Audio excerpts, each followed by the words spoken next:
saudara-saudara kita yang beragama Hindu dan Buddha ini akhirnya meneruskan persembahyangan itu ke Gunung Bromo bersama-sama. Tapi kalau spekulasi atau prediksinya Mbah Gatot kira-kira akan mengarah ke sana apa enggak?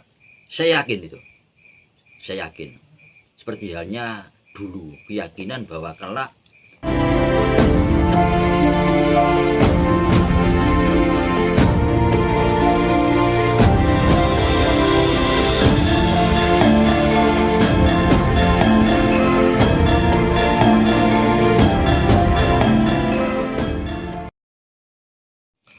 Baik, selamat malam Mbah Gatot, Rahayu. malam rahayu. Malam hari ini tentu kita sebagai warga negara Indonesia, bagian daripada Republik ini cukup bangga mengingat telah ditetapkannya Borobudur dan Prambanan sebagai destinasi wisata religi atau wisata spiritual internasional. Nah, saya yakin karena beberapa kali Mbah Gatot juga sering mengupas terkait keistimewaan daripada Borobudur dan Prambanan.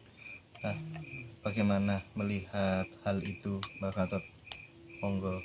Ya, memang ya, pertama-tama kita mengucapkan selamat ya kepada semua warga Indonesia, masyarakat Indonesia, juga pemerintah yang telah menetapkan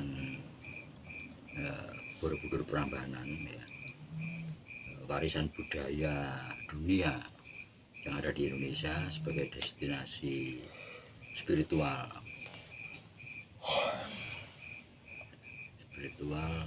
dunia ya,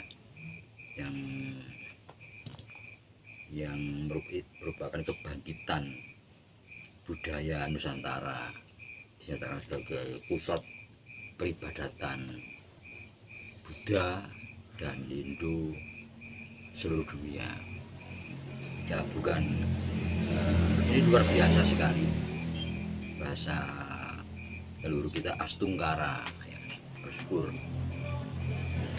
Ini merupakan prioritas nasional, dan rupanya banyak dari kawan-kawan Hindu melakukan upacara semacam syukuran dengan upacara yang disebut Pancadhatu. Jadi Pancadhatu itu penanaman paca batu, penanaman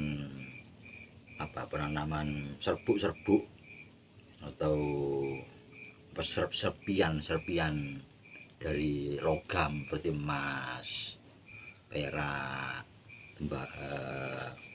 besi, baja, lantas juga permata. Itu ada penanaman semacam itu, upacara semacam itu. Itu merupakan satu upacara yang luar biasa sebagai ucapan syukur Astungkara dengan ditetapkannya Borobudur dan Prambanan sebagai pusat peribadatan, walaupun masih juga dalam proses ya. Dalam proses itu sebetulnya sudah menjadi pembicaraan lama dari masyarakat, bagaimana kita mampu mengangkat Borobudur Prambanan ini sebagai pusat peribadatan Buddha dan Hindu, yang otomatis mengarah kepada kemakmuran masyarakat. Income pemerintah, kemakmuran masyarakat itu akan tercipta, juga akan banyak membantu. Di sini akhirnya kita berpikir kepada pada zaman akhir Singosari atau awal-awal Mojopahit tentang Putan Tular, di mana terjadi sedikit gesekan antara Buddha dan Hindu ya, atas ditengahi oleh Emputan Tular dengan sumpahnya atau wejangannya, yang akhirnya menciptakan satu kalimat yang kita angkat sebagai apa, lambang negara Garuda Bhinneka Tunggal Ika Tanhana Dharma Mangruah itu kan penyatuan. Jadi timbulnya satu keyakinan agama Siwa Buddha gitu.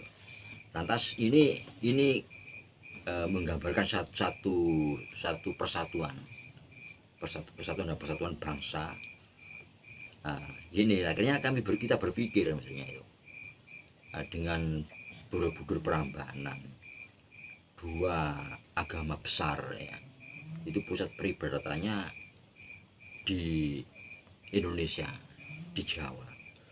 Nah, setidaknya salah satu pusat peribadatan. Nah, ini kalau kita berpikir jauh, kita melihat Gunung Bromo itu juga pusat peradaban, pusat peribadatan pada zaman-zaman kuno, bahkan sebelum Mojopahit, zaman Medang, bahkan mungkin sebelum zaman Medang kita tidak tahu. Tapi dari bukti-bukti yang diketemukan berbentuk prasasti di Penanjakan ya, itu jelas bahwa Gunung Bromo, Pegunungan Tengger itu dipatok sebagai pusat peribadatan bangsa kita, dan kemungkinan itu dunia, kita tidak tahu. Nah, sekarang ini hanya dipakai oleh orang-orang atau masyarakat kita di wilayah Gunung Tengger yang disebut dengan masyarakat Tengger itu. Semua sejarawan menyatakan dan memastikan bahwa masyarakat Tengger dengan Gunung Bromonya itu, atau Gunung Bromo dengan masyarakat Tenggernya itu, satu-satunya wilayah dan satu-satunya masyarakat yang masih kental dengan budaya Mojopahit, dengan peradaban Mojopahit, yang masih kental dengan peribadatan yang marak, yang eksis pada zaman Mojopahit ke belakang. Nah, ini kita menjadinya melamun ya, membayangkan setelah saudara-saudara kita atau mungkin dunia ya, masyarakat dunia yang beragama Hindu dan Buddha pada setiap tahun itu melakukan persembahyangan di Borobudur untuk Buddha, di Prambanan untuk Hindu. Atas bagaimana andai kata terjadi kedua kelompok masyarakat ini akhirnya meneruskan perjalanan spiritualnya ke Gunung Bromo. Wah, itu idaman kita, menyatu di Gunung Bromo. Nah, di situ bagi orang-orang lokal, orang-orang Jawa khususnya ya, kalau dulu orang-orang Nusantara, itu juga merupakan pusat peribadatan. Bertemu di situ, itu merupakan sesuatu yang sangat besar. Jadi pembicaraan di masyarakat sejak 30-50 tahun yang lalu sudah ada tentang satu pemikiran betapa andai kata Borobudur Prambanan itu dipakai sebagai pusat peribadatan Hindu dan Buddha seluruh dunia. Nah, merupakan warisan budaya dunia yang ada di Indonesia. Itu sudah lama kan banyak bicara di masyarakat itu. Sekarang menjadi kenyataan. Dan bagaimana pula andai kata setelah itu kedua agama besar yang dipeluk oleh masyarakat dunia atau Indonesia ini akhirnya meneruskan peribadatan itu ke Gunung Bromo bersama-sama. Nah, ini juga idaman. Gunung Bromo dengan masyarakat Tenggernya merupakan satu-satunya peninggalan peribadatan budaya Mojopahit yang masih ada. Di situ sampai saat ini pun masih dipakai sebagai pusat peribadatan. Jadi walaupun masyarakat Hindu di Gunung Bromo yang disebut dengan masyarakat Tengger ini memeluk agama Hindu Dharma, tapi memakai Gunung Bromo ya, di sekeliling kawah dengan lautan pasirnya sebagai pusat peribadatan masih dilakukan dengan kasodonya itu, peringatan hari Kasodo setiap tahun di samping Kakaru. Itu di dalam Hindu dunia seperti ini dia tidak ada, itu hanya masyarakat Tengger yang akhirnya dipakai sebagai sarana wisata, dikunjungi oleh orang-orang seluruh dunia pada saat masyarakat Tengger melakukan hari raya Kasodo. Ini kayak di sini di akhirnya di lautan pasir itu oleh 4 kabupaten ya, Probolinggo, Pasuruan, Lumajang dan Malang didirikan pura di situ untuk persembahyangan setiap saat, tiap hari besar, terutama pada hari raya Kasodo. Wah, ini betapa kalau akhirnya dari Prambanan, Borobudur, saudara-saudara kita yang beragama Hindu dan Buddha ini akhirnya meneruskan persembahyangan itu ke Gunung Bromo bersama-sama. Tapi kalau spekulasi atau prediksinya Mbah Gatot kira-kira akan mengarah ke sana apa enggak? Saya yakin itu. Saya yakin. Seperti halnya dulu keyakinan bahwa kelak Borobudur Prambanan ini akan dijadikan pusat peradaban, pusat peribadatan agama Hindu dan Buddha seluruh dunia. Itu dulu sudah menjadi pembicaraan. Dan yakin masyarakat itu. Dulunya demikian dikembalikan kepada fungsi yang aslinya yang lama. Dan juga Gunung Bromo, pusat peribadatan. Kan ada banyak bukti-bukti yang menerangkan itu. Empu Sendok sendiri eksodus dari Jawa Tengah ke Jawa Timur itu juga pertama ke Gunung Bromo untuk dipakai sebagai pusat peribadatan itu. Jadi mengenang masa lalunya. Nah, itu dan terus rupanya tidak pernah putus itu. Bromo sebagai pusat peribadatan ini sejak zaman Medang sampai Mojopahit. Cuma jarang dibicarakan. Nah, ini saya juga punya keyakinan kelak akan ketemu di situ. Berarti ada tiga kelompok masyarakat yang bersama-sama. Ketambahan Tengger itu tadi. Iya, tambahan masyarakat apa? Jawa ya. Maksudnya. Oh. Walaupun dia beragama apapun, Jawa itu percaya bahwa Bromo itu pusat peribadatan. Kan akhirnya bertemu di situ. Itu sesuatu yang luar biasa. Sesuai dengan idaman daripada Empu Tantular dengan Bhinneka Tunggal Ika, Tadana Dharma Mangruwa. Itu artinya kebenaran cuma satu, tidak mendua kebenaran itu, kan begitu. Jadi yang kita jaga keberadaannya atau kelestariannya, kita lestarikan itu kan Bhinneka Tunggal Ikaan. Ya, Bhinneka Tunggal Ika itu satu paket di bawah naungan Garuda, lambang negara. Sehingga kalau disebutkan bahwa kita memeriahkan kebinekaan itu kurang tepat. Kita memeriahkan perbedaan. Loh, perbedaan kok dimeriahkan? Perbedaan itu berbahaya kalau tidak dirawat menjadi tunggal ika. Bhinneka itu bisa membahayakan kalau tidak ditunggal ikakan. Maka timbulnya Bhinneka Tunggal Ika.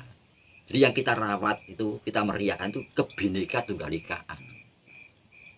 Ya kita tanamkan itu. Jangan sampai kita merasa berbeda-beda. Sebab perbedaan itu kan rahmat. Ya. Kalau kita bisa menemukan tunggal ikanya, persamaannya menjadi, dan perbedaan menjadi malapetaka kalau kita tidak mampu untuk merawat, menemukan tunggal ikanya. Coba dirasakan. Jadi tidak gampang. Justru itu yang kita ini yang dihantam oleh oknum-oknum ya, baik itu perorangan, kelompok, komunitas, dalam dan luar negeri, itu kepada kita sebagai bangsa demi menghambat pembangunan ini, menghambat kemajuan ini, menghambat kemakmuran ini, adalah tunggal ikanya yang dihantam, sehingga kita menjadi perbedaan yang meruncing. Nah, apa yang dimeriahkan, dirawat, kebinekaan itu apanya? Tunggal ikanya kan. Jadi, nah pengertian semacam itu perlu. Jadi bukan kebinekaan, tapi kebinekaan tunggal ikaan. Jadi satu. Bab bineka tunggal ika itu tidak bisa dipisah. Satu kesatuan yang utuh. Bineka tunggal ika ini. Nah, contoh aja ya. Ini kalau contoh-contoh yang gampang aja. Perbedaan umat manusia ini. Kan umat manusia ini kan sebetulnya sama. Banyak persamaannya. Sekarang sesama laki-laki. Apa itu orang Nusantara, orang Arab, Cina, India, Eropa, kan sama. Dari makhluk yang bernama manusia ini yang sangat berbeda itu gender, laki dan perempuan ini berbeda, tapi kenapa bisa tunggal ika, menyatu, timbul rasa cinta, senang, kasih sayang, nah, sehingga menimbulkan keturunan. Ini yang mempertahankan keberadaan umat manusia. Karena ada persatuan. Dua manusia ya, yang berbeda ini menyatu. Ada rasa ketertarikan di antara keduanya. Ini yang justru cara Maha Pencipta Tuhan untuk mempertahankan keberadaan umat manusia. Berkembang. Nah ini aneh. Jadi jelas bineka menjadi tunggal ika, ini kebinekaan tunggal ikaan. Gambaran ini sudah. Kalau sesama perempuan sak dunia podo sama, sama laki dunia sama, tapi laki perempuan kan berbeda. Nah, kenapa ini bisa menyatu? Ini sudah kodrat Tuhan. Akibat menyatu kan dua manusia yang berbeda ini, timbullah pertahanan keberadaan manusia dan berkembang. Nah ini gambaran bahwa keberbedaan itu rahmat dan nikmat kan gitu ya. Itu perbedaan itu.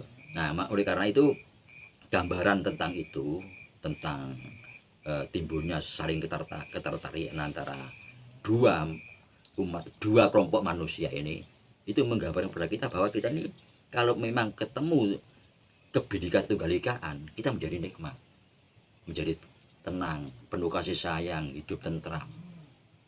Kebinekaan toh itu bisa meruncing, tajam, terkotak-kotak. Kalau kita merawat yang keliru merawatnya, masing-masing tambah remuk, tambah kuat kotaknya itu, tambah tebal, tidak bisa lagi menyatu. Nah ini yang tidak boleh terjadi, sehingga yang kembali pengertiannya bahwa yang kita rawat, kita meriah itu kebinekaan tunggal ikaan. Rasa berbeda tapi punya perasaan yang satu. Nah ini memang salah satu ciri khas ya, dari bangsa Indonesia. Jadi spesifik bahasa Indonesia itu dalam arti keyakinan ketuhanannya demikian. Itu kalau ada pertanyaan bahwa apa sih ciri khas bangsa Indonesia ini di dalam ajaran ketuhanannya, bahwa ajaran Tuhan itu satu, semua yang ada